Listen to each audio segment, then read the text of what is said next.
Perkenalkan, nama saya Limong Suledatu dengan NIM 2306019. Di sini saya akan menjawab soal-soal final dari mata kuliah Rekayasa Perangkat Lunak. Soal yang pertama yaitu kebutuhan perangkat lunak terhadap SIM RS di rumah sakit. Penjelasannya, perangkat lunak yang dibutuhkan untuk SIM RS di rumah sakit adalah yang pertama software rekam medis elektronik atau RME.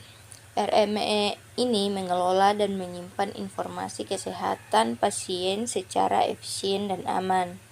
Yang kedua, modul-modul penting seperti modul pendaftaran pasien, pengaturan jadwal dokter, farmasi, keuangan, manajemen staf, manajemen fasilitas, laporan dan analisis. Yang ketiga, jaringan server yang memadai, termasuk jaringan internet yang stabil 24 jam penuh, jaringan LAN, wireless router, dan kabel penghubung server. Soal yang kedua yaitu perencanaan perangkat lunak terhadap SIM RS di rumah sakit. Perencanaan perangkat lunak SIM RS di rumah sakit yang baik dapat dilakukan dengan yang pertama, membuat rencana bisnis yang jelas, termasuk visi dan tujuan yang ingin dicapai. Yang kedua, membuat perencanaan yang matang, termasuk jadwal pelaksanaan, sarana dan prasarana yang dibutuhkan, dan jumlah tim teknik. Yang ketiga, melakukan program pelatihan dan komunikasi yang efektif. Soal yang ketiga yaitu alat bantu perencanaan perangkat lunak SIM RS di rumah sakit.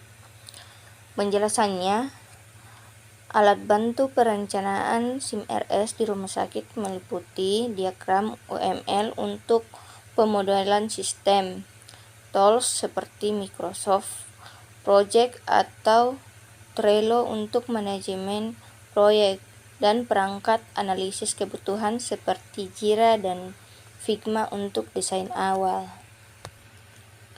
Berikutnya soal yang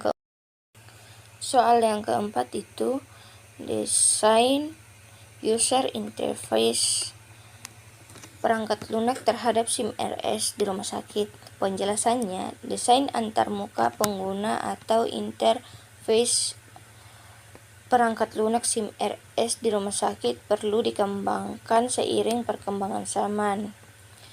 User interface merupakan titik interaksi antara manusia dan mesin yang memungkinkan pengguna berinteraksi dengan sistem secara efisien dan efektif. Salah satu pendekatan pengembangan user interface yang dapat digunakan adalah responsive design.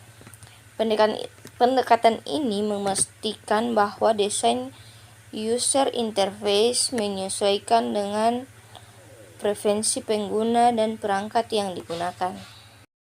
Berikutnya soal yang kelima, teknik pengujian perangkat lunak terhadap SIM RS di rumah sakit. Penjelasannya, teknik pengujian perangkat lunak terhadap SIM RS di rumah sakit bertujuan untuk memastikan sistem berjalan sesuai dengan kebutuhan di rumah sakit.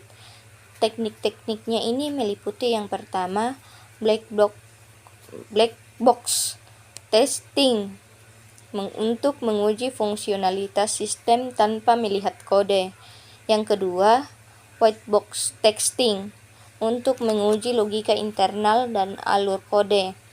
Yang ketiga, integration testing untuk memastikan modul SIM RS terhubung dengan baik seperti rekam medis dan billing. Yang keempat, performance testing untuk mengukur kemampuan sistem menangani beban rumah sakit. Yang kelima, security testing, memastikan data pasien aman dari ancaman. Berikutnya soal yang keenam yaitu strategi pengujian perangkat lunak terhadap SIM RS di rumah sakit. Penjelasannya, strategi pengujian perangkat lunak terhadap SIM RS di rumah sakit meliputi yang pertama, pengujian fungsional untuk memastikan semua fitur seperti pendaftaran pasien dan rekam medis bekerja sesuai kebutuhan. Yang kedua, pengujian kinerja untuk menilai kecepatan dan stabilitas sistem yang digunakan banyak pengguna. Yang ketiga, pengujian keamanan untuk melindungi data pasien dan menguji autentikasi dan enkripsi. Yang keempat, pengujian integritas untuk memastikan modul SIM RS terhubung dengan baik termasuk dengan sistem eksternal. Yang kelima, user accept testing atau UAT untuk melibatkan pengguna untuk mengevaluasi kemudahan penggunaan dan kesesuaian sistem. Soal yang ketujuh yaitu pemeliharaan perangkat lunak terhadap SIM RS di rumah sakit.